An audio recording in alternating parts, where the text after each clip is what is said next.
Cumanya pelajar tak diberikan peluang untuk menilai sendiri sejarah tu. Hanya Terima, masuk, hafal, habis exam, buang. Allah. Woi, betul terbuang.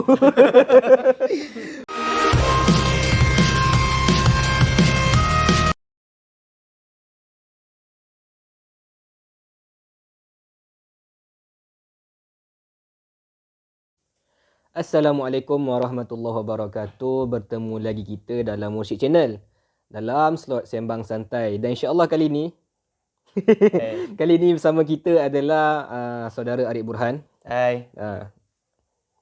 Introduce je. Tak perlu lagi. Okey, saudara Arif Burhan. Jadi topik yang kita nak sembang pada kali ni adalah tentang macam mana kita nak fahami sejarah ni dengan betul. Jadi Rip, tanpa kita lengahkan masa lah, sebelum kita masuk pada topik, selalunya sejarah ni orang kan kata bosan, tak best lah belajar sejarah, tak tahu nak hafal tarikh lah, nak tahu kejadian lah apa kan. Jadi apa pendapat kau terhadap orang yang kata sejarah ni bosan? Macam mana? Sebenarnya kalau macam aku sendiri, aku rasa sebenarnya walaupun orang cakap sejarah ni bosan, actually semua orang minat sejarah. Semua orang actually minat sejarah. Thank you. Serius lah. Semua orang minat sejarah. Tapi sejarah apa yang orang minat? Kalau kita tengok, aku terus masuk cerita kan. Kalau kita tengok, ada orang dia suka tengok movie. Ada orang suka tengok movie. Contoh dah layan macam Avengers kan. Avengers berapa movie dah Avengers? Nak dekat 10 lebih kan? 7. So 7 aja. Okay. Tak tahu menjawab. So dah banyak cerita Avengers. Kalau kita tanya dia balik, apa jadi dekat Iron Man? Apa jadi dekat Captain America ke apa? Mati. Iron Man mati. Mati Mati. Spoiler. So dia boleh cerita daripada awal sampai habis cerita-cerita dalam Avengers tu. So itu sejarah. And orang boleh je layan. So actually ada sejarah yang orang minat and ada sejarah yang orang tak minat. So actually yang orang kata tak minat sejarah ni actually sejarah yang kita belajar kat sekolah contohnya kan. Yang dalam buku teks tu lah. Dalam buku teks. Pada tahun sekian. Benda ni berlaku, benda ni tak berlaku ke apa kan. So actually mungkin kita kena tanya balik lah. Kita patahkan balik soalan tu. So kenapa orang tak minat sejarah kat buku teks? Tapi sejarah lain orang boleh cerita je. Mungkin sebab hitam putih. Sebab hitam putih contohnya. Tapi kalau kita ambil contoh lain contoh macam orang yang minat teori konspirasi. Orang minat teori konspirasi, itu pun sejarah yang real lah. Okay, kalau kita kata yang movie tu fiction, sejarah fiction. Kalau konspirasi orang boleh kata hampir kepada real lah. Hampir kepada real. Tapi still orang layan. Orang boleh cerita, oh Israel ni negara dia tertubuh gini. Oh ada benda jadi gini kan. Itu still sejarah. Still boleh kata hitam putih. Tapi orang ingat. So bagi aku sendiri sebenarnya isu dia bukan sangat sejarah ni. Tapi apa cara kita nak kedepankan sejarah tu. Cara kita nak kedepankan sejarah, kita nak sampaikan sejarah. So aku rasa itu yang kita kena check lah bila kita tengok balik buku teks kita kan. Kan. Jadi itulah dia punya main dia, macam mana kita nak kedepankan sejarah. Macam mana kita nak kedepankan sejarah. Faham. Sebab apa, kalau ikutkan sejarah ni memang tak lari pun daripada hidup kita. Tentang apa yang kita telah lalui itu pun sejarah. Sejarah-sejarah kita bersama bukan. Sejarah-sejarah mungkin kita pernah break up kan. Pernah susah. Itu pun sejarah juga. Tapi macam mana kita boleh ingat, sebab mungkin lah kalau macam benda macam tu, benda tu peristiwa berlaku kat atas kita. Jadi kita kepada soalan seterusnya lah. Okay, tadi ada cakap pasal buku teks ataupun pembelajaran sejarah kat sekolahan. Bagi kau lah Rip kan, sepanjang yang kau pernah lalui, dan macam kita orang pernah lalui juga belajar sejarah kat sekolah, daripada form 1 sampai form 5. Bukan daripada form 1 form 5 tu lebih khusus pasal sejarah. Okay, apa kau rasa ataupun pendapat kau, sejarah yang kita belajar kat sekolah ni dapat tak beri satu kefahaman dekat budak-budak sekolah ni tentang macam mana dia nak fahamkan sejarah betul, apa kepentingan sejarah dan benda-benda lain tu lah. Apa kau rasa atau pendapat kau? Okay, actually before aku jawab soalan kau, aku tertarik dengan yang kau kata pasal contoh sejarah breakup apa semua dengan yang kita kata sejarah yang berlaku dekat kita sendiri. Mungkin itu satu poin yang menarik actually, and dia berkaitan sebab bila kita cerita pasal sejarah yang kita minat, actually sejarah yang relevan bagi kita. So kita takkan nak tahu sangat pasal sejarah orang yang tak ada kaitan dengan kita. Tapi kita mesti nak tahu tentang sejarah diri kita. Dan sejarah, actually kalau di sekolah itu sepatutnya sejarah negara kita, sejarah bangsa kita, and mungkin sejarah agama kita. So sepatutnya sejarah tu relevan bagi kita. Tapi bila kau tanya balik apa perasaan aku bila belajar sekolah kan. So kita tengok actually dekat sekolah ni silibus sejarah tu bagi aku sendiri elok dah. Cumanya cara kita belajar tu lebih kepada membaca, sekadar membaca, menghafal dan mungkin menyalin balik fakta kan. Kalau kita ingat ke kertas 3 kan, SPM, kita menyalin balik fakta-fakta. Ingat Tanpa kita mesti ingat SPM. Tanpa kita faham pun apa sebenarnya yang ada dalam sejarah tu. sejarah aku A, aku jangan. Aku mana? Okay. So macam mana cara tu? Bagi aku sebenarnya actually ini aku ada buat research sikit patah balik form 1 punya sejarah. Bila kita buka buku teks form 1, actually dekat bab 1 tu kita dah ada satu bab. Dia tajuk dia tak ingat metodologi sejarah ke macam mana. Actually dekat situ, dekat bab 1 tu kita dah cerita tentang kepentingan belajar sejarah, cara mengkaji sejarah, sumber-sumber sejarah dan apa lagi? Cara tafsiran sejarah. Bagi aku sebenarnya bab 1 ni walaupun dia pendek, walaupun dia ringkas, actually bab 1 ni bab yang paling penting sepanjang kita belajar 5 tahun sejarah tu. Actually bab 1 form 1 ni paling penting. Sebab kalau kita tak faham betul-betul pengenalan kepada sejarah ni, kita bacalah sebanyak mana fakta pun, kita hatamlah berapa banyak kitab-kitab sejarah pun, tanpa kita ada cara berfikir, cara memahami sejarah, bagi aku jujur tak ada guna pun baca sejarah. Tak ada guna pun baca sejarah kalau kau tak faham nak dapat apa daripada sejarah. Satu mungkin aku rasa macam ni lah. Sebab mungkin macam ni penekanan. Mungkin pada pihak atasan ataupun sekolah yang kata tak kisahlah kau ni faham ke tak. Yang penting grade tu puas. Jadi itu satu isu lah. Nak tak nak akhirnya kita belajar pun hafal lah. Baca je lah. Nanti dah keluar semua kat exam, dah dapat keputusan, kita lupakan. Betul? Dan kita pun sebenarnya tak faham pun selama kita belajar untuk apa. Betul. Satu benda yang sedangkan sampai sekarang pun aku pun tak ingat pun belajar time form 1 tu ada belajar yang kau kata tentang metodologi sejarah macam bila belajar benda ni. Kita tentu aku tengah dah alam lain tak tahu alam lah. Boleh buka balik. Alamak. Time ni lah nak buka balik form 1 bab 1. Semua orang buka balik form 1 bab 1. Bagi aku sangat penting kalau kau nak baca sejarah. Ada buku tak? Tak ada buku. Aduh. Cari. Okey, jadi itulah kalau belajar kat sekolah ni mungkin itulah satu masalah dia. Penekanan, maksudnya penekanan terhadap kita nak bagi minat sejarah ni betul, nak bagi fahamkan sejarah tu susah. Sebab kerana grade, masing-masing kerja untuk peksa. Jadi tak capai pun sebenarnya apa sebenarnya tujuan budak-budak ni nak belajar sejarah.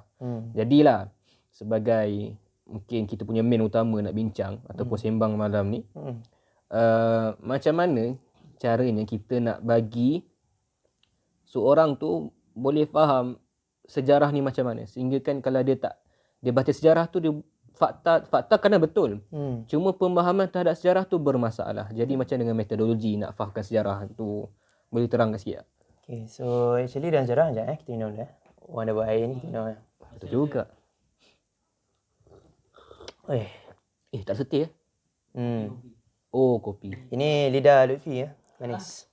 Okay, so sambung pada cerita metodologi sejarah. Dia sebenarnya kalau kita buka buku-buku metodologi sejarah ni, actually di barat ataupun kita kata dalam dunia akademik sangat ditekankan tentang metodologi sejarah.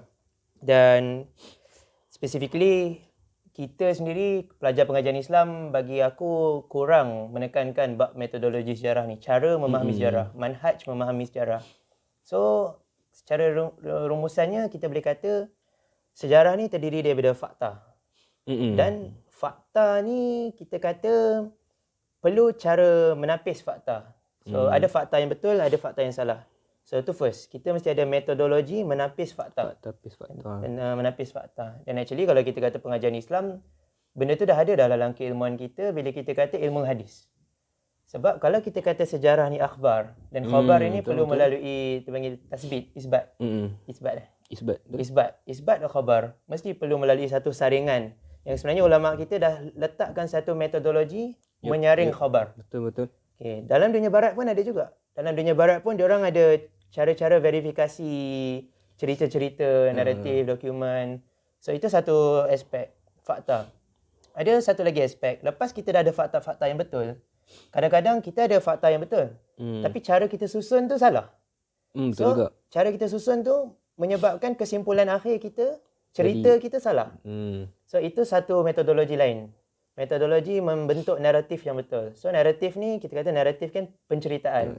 Penceritaan fakta. So kita ada fakta A, fakta B, fakta C. Jadi bagi orang macam tu contohlah kan. yang baca sejarah tu, mengkaji sejarah tu sendiri, dia tak mesti dia kata okey kaji ni dia akan terus dapat naratif yang tepat. Tapi dia kena cari macam ibarat puzzle lah, dia kena susun balik. Betul. Cuma nak susun tu kena ada cara dia juga. Itu pun kena ada cara dia.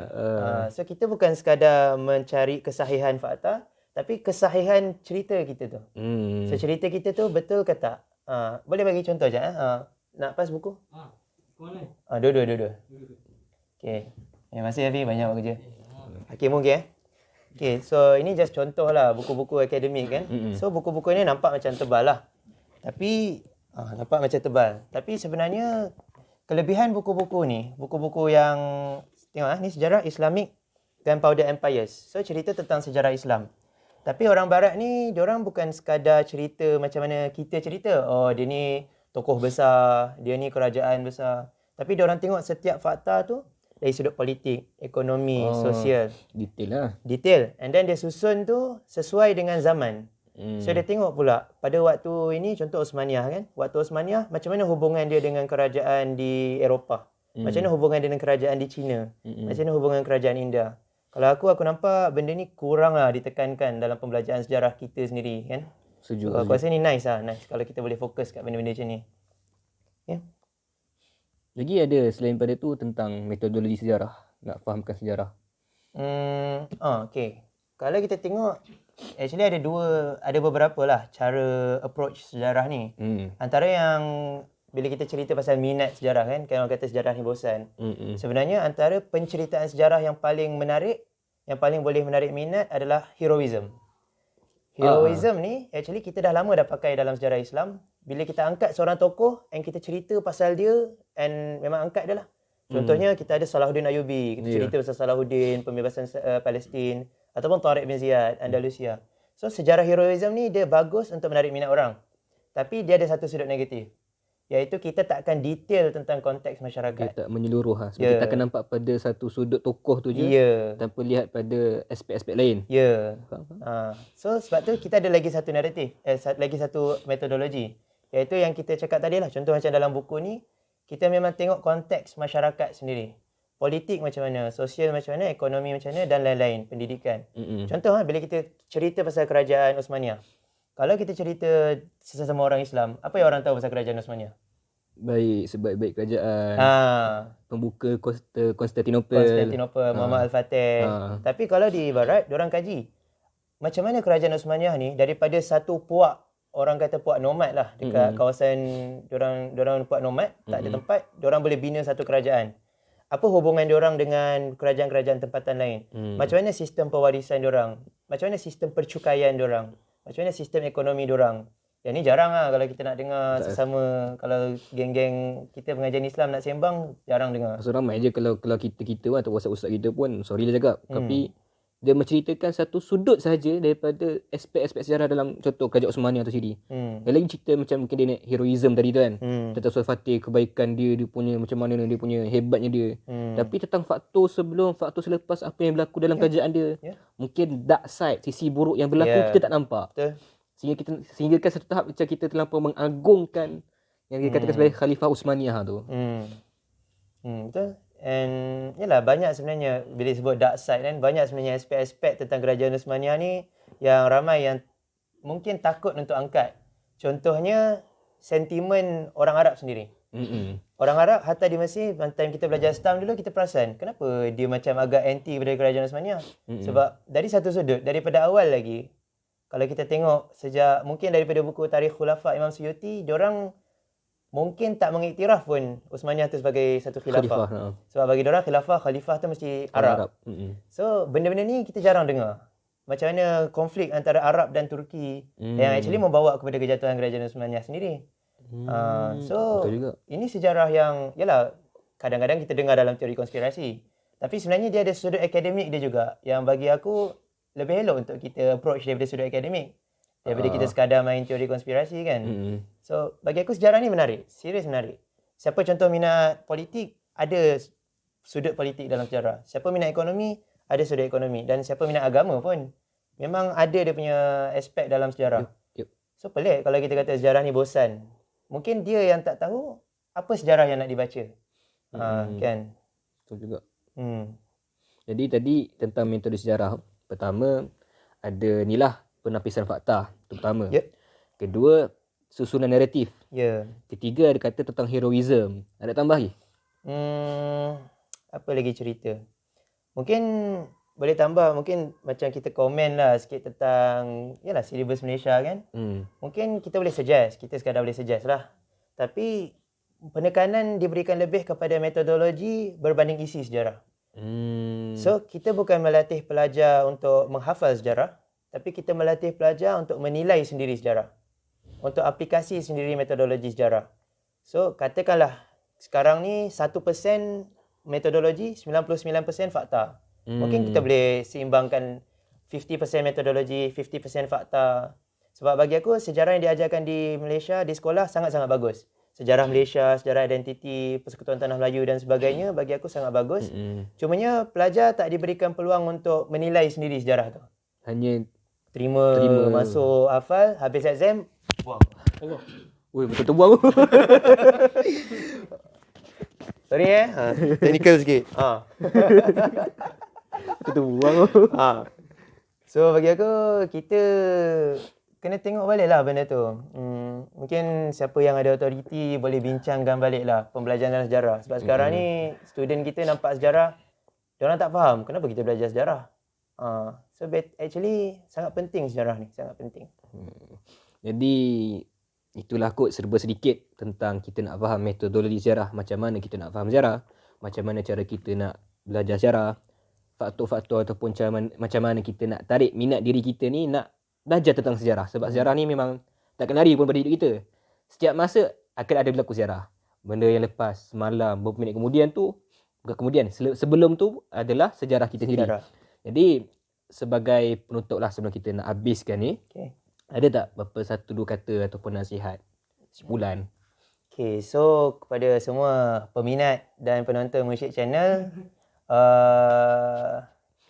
cakap apa? So jangan lupalah teruskan follow Mursyid Channel dan sebagainya, sebab basically kalau ikutkan sini platform, ni promote.